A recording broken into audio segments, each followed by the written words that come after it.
So the more I tell my story, the more profound it's going to become.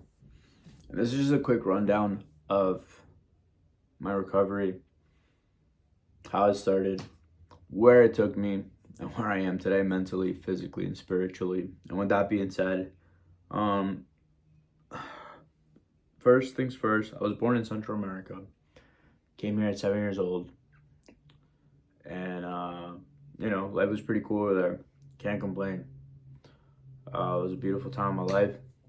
Um, but coming to New Jersey is cool too. It was a culture shock completely, but it was great. Awesome experience. Change of scenery. Um, and then coming here was just looking for that acceptance, wanting to feel a part of. Why did I start drinking though? Let's get to the root of that. Growing up over there, my mom was super protective, super strict, and it makes sense today. I didn't fully understand it then because I was just a kid. The only thing I wanted was just to be a part of.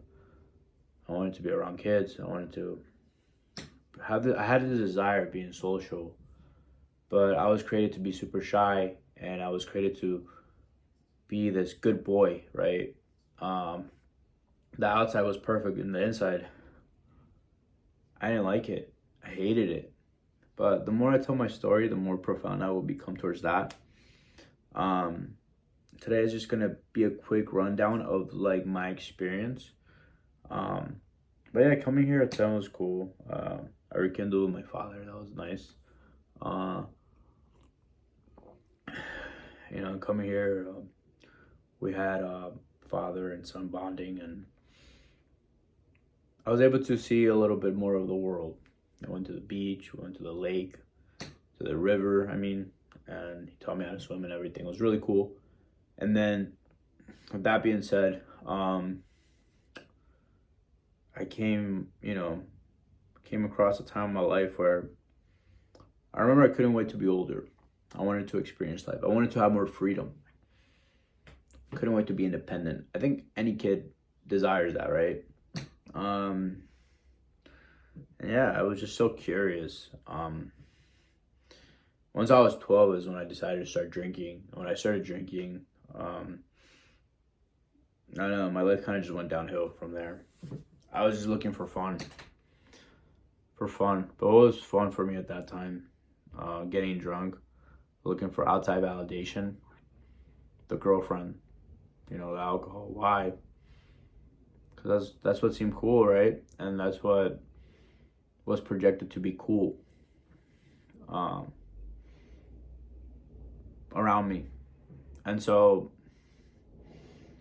women, validation, alcoholism to the extreme. And it led me to a lot of bad places. I ended up in rehab at 18, and then as I ended up in rehab, I got a different perspective in life, and through the journey of drinking from 12 to like 18, my mom was constantly behind my butt, sent me to IOP programs, all that stuff. Like, why? I just want to live my life.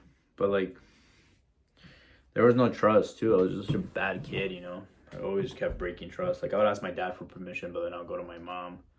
That was insane. So there was no trust between the two of us, or the three of us. So I was smoking cigarettes, smoking weed, everything, you name it, under the books, I was doing it. And then I ended up going to rehab because I was in an incident where I got hit in the back of my head.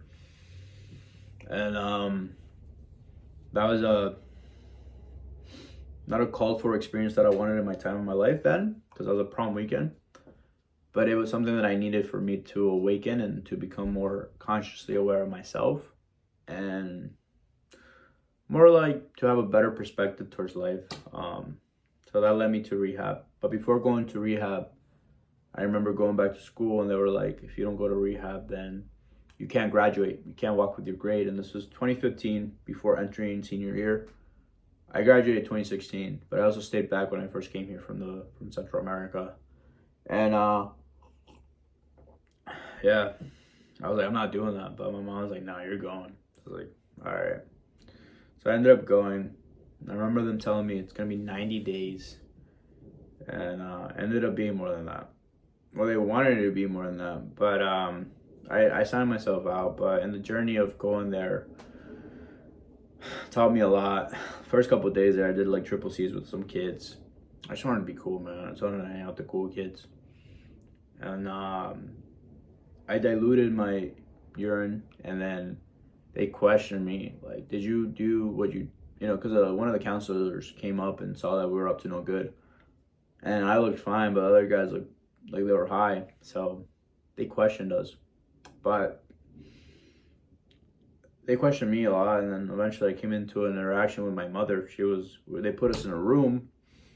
Where's my mom, my counselor, and I just couldn't lie. I didn't want to lie to her anymore. So I confronted, but they were like, if you're not honest, you're going to stay here way longer than you should have. But they were like, instead of 90 days, let's do 95 days. So I behaved. They gave me some responsibilities in the program. And yeah, those responsibilities led to, me being a big brother, being in charge of the boys' locker room. So I had to wake up at 4 in the morning, wake everybody up by 4:45. Everyone in line by 5 a.m. So that was a great experience. So rehab was good. And I actually signed myself out because I was about to turn 19 in rehab. So I was not doing that. I left. I stayed sober for like 110 days. I went to AA. And then I told my guy, I'm cured, bro. I don't need this. Little did he know, I started drinking. And I started questioning, though, because I was going to IOP. And as I went to IOP, I actually was trying to play the system, trying to drink and continue the program. And I successfully passed, to be honest. But I was only lying to myself, right? And then, I successfully finished the program. And then what I did from there, I literally just, what did I do? Yeah, I just continued drinking for an extra 6 months. And I continued drinking for the extra 6 months. I remember going through an experience. Well, the experience was that before going to rehab, I was always a very antsy person. And I didn't get to that to the beginning of the story because right now it's a very quick one that I'm saying. But yeah, I was always very antsy. I remember at 12 years old asking my cousin, do you ever just feel like nervous? Because I couldn't understand anxiety. I thought it was just me being nervous, but it was just anxiety. I was a very antsy person, just afraid of everything, And he's like, what do you mean? But then at 20 some years old, he's like, I remember when you asked me, now I understand what that means. He's like, I'm anxious all the time, but forwarding back to my story, I remember when I got out of rehab, the reason why I felt cured was because I didn't feel anxious anymore. But that's just because I was sober minded for 3 months already. It's nice. I felt brand new, talking to people was better, talking to girls. I was a lot more, calm and collective. I just felt like myself, so that's why I started drinking again. And I was had a girlfriend almost every week. It was cool. I thought that was cool, right? It could be any guy's dream, but at that time I was 18, 19, so that was cool. I was just a lot more confident within myself. But apart from being confident, it was just ego, right? Very ego driven. It led me to a lot of self-destructive behaviors. I had a girlfriend that I really liked at the time. She left me just because of my ego. I was with her for a month, but I was definitely liking this girl a lot. She was cool. And then, I continued my behaviors for the next, 6 months. And then, was it prom? No, this is St. Patty's Day. And then after St. Patty's, I started feeling that anxious feeling. And that's when I said to myself, I'm done. Well, actually, I didn't say I'm done. I actually if I feel anxious, I'm not doing this anymore. And guess what? I started feeling anxious again. And with that being said, as I felt anxious, I decided to not go out as much anymore. I fell back to one of my old hobbies when I came from Central America, from Honduras.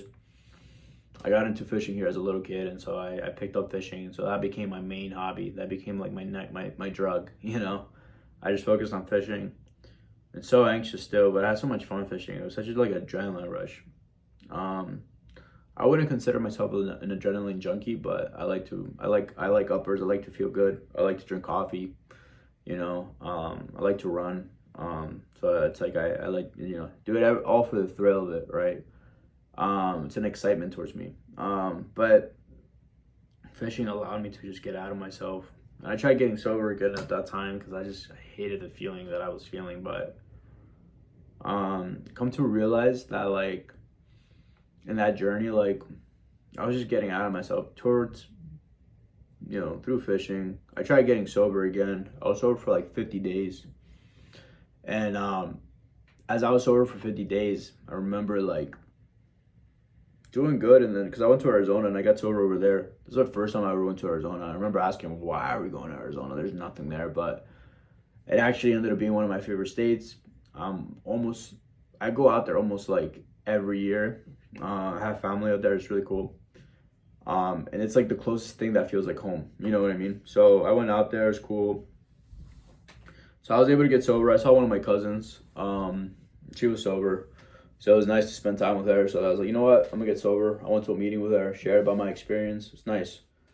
But then, with that being said, I like came back, and then 50 days later, I'm drinking again, right? My excuse about it all was that I ended up going to a friend's house. And those friends I don't really see a whole lot, so I just wanted to catch up. And, you know, I thought the proper way of going about things was getting blacked out. And I ended up just making myself a fool. And, you know, my friend just not wanting to take full responsibility of me, that I was with my other friend. But good thing I was with my other friend that drove, and he's like, I'm taking you home. But he didn't really want to take me home a whole lot because he didn't want me puking in his car. So that's understandable, right? I was a mess. So then I remember it being October, and this is like the last time I had like a good time. It's the last time I had fun. I went to the hunt. It's this horse race in the hills. It's a horse race that like all the rich white kids go to, right? And so it was a cool experience. Honestly, I loved it. I went with one of my friends, and that experience like had so much fun. But I remember I was just like I didn't like where I was at mentally. I was just so self-destructive, being around girls all the time, drinking, manipulating, anything to get out of people just for it to serve me. Yeah, no, it wasn't good. I was not somebody that I desire to be today. But I remember in October of 2016 is when I decided to make certain changes in my life. I reached out to my neighbor and we spoke about me, you know, going to the gym because he was in amazing shape, awesome physique. And that physique, you know, inspired me to want to go to the gym with him because I was always into fitness, but I wanted to pursue what he was pursuing, bodybuilding.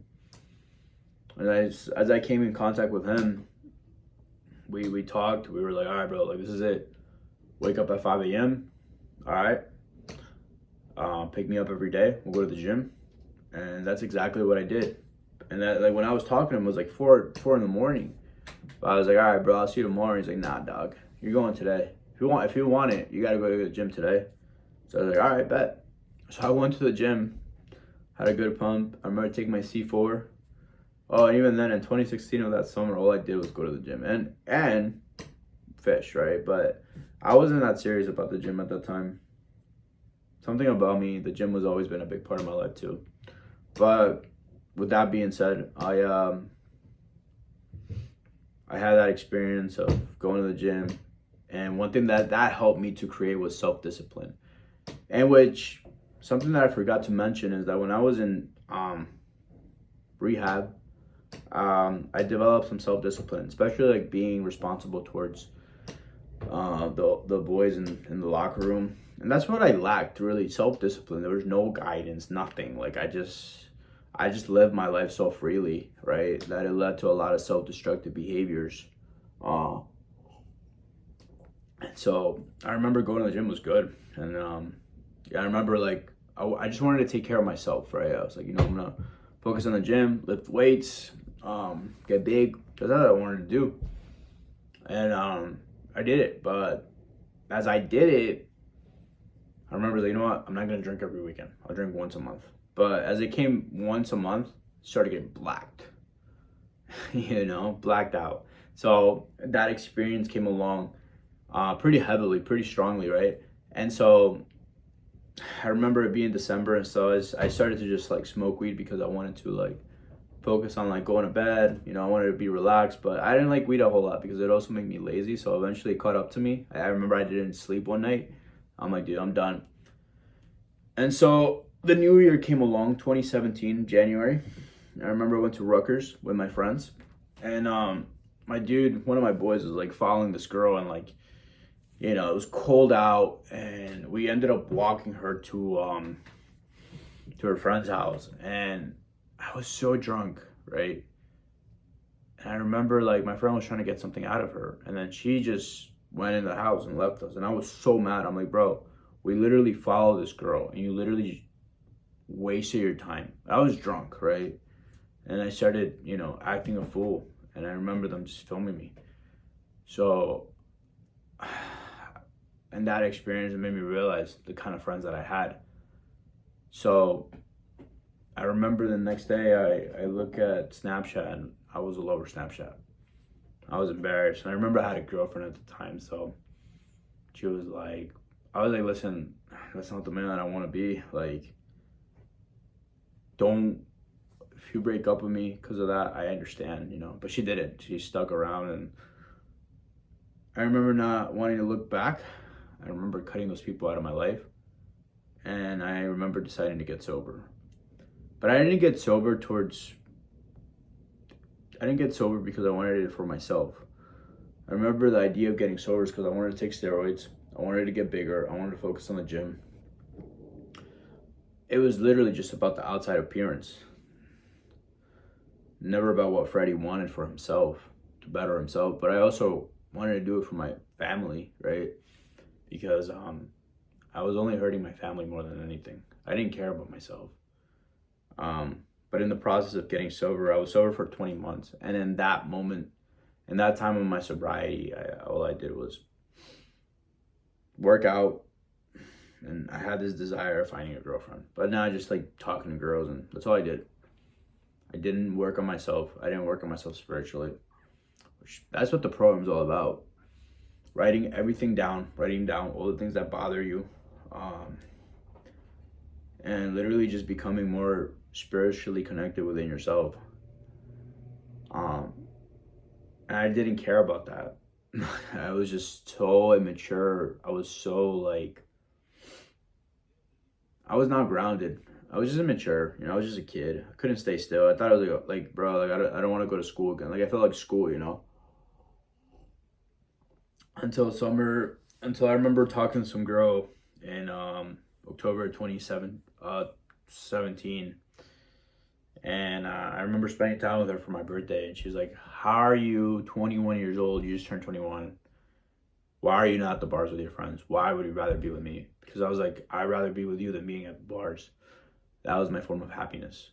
I just wanted to be with her, right? But after that breakup, it kind of led me to like that sense of thinking. I'm like, damn, like what am I doing? But like later on, after 9 months, because that pink cloud, like that ego that I had towards what I was doing, eventually that fun ran out, right? Your body tells you when you're not doing enough. Your body wants to change. Your body wants to evolve.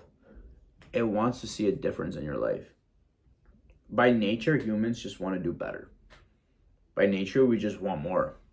We are ego-driven individuals, right? But we have to come to understand that it's all on God's timing, not ours.